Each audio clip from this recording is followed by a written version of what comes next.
How to edit thumbnail in Canva. So first, go to Canva and then just open up your thumbnail. So for example, this is my thumbnail here. So let's say I'm going to edit it. So I want it to be a gaming thumbnail. So we're going to delete this ones here. Change it into gaming mode.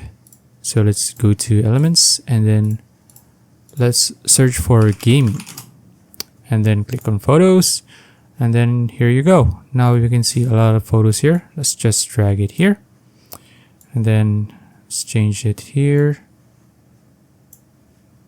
I'm just going to add all of this gaming things here. And then I'm going to change this title here.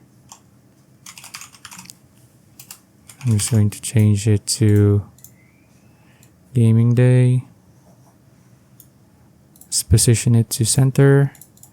And then it's going to change this to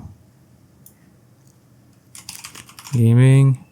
And then episode 2 is all right. And then there you go. Now, so that's it. That's how easy it is to edit a thumbnail in Canva. Okay. So if you're not satisfied with the font, you can just change the font here. Say you want to use this one. There you go. Let's just make it bigger.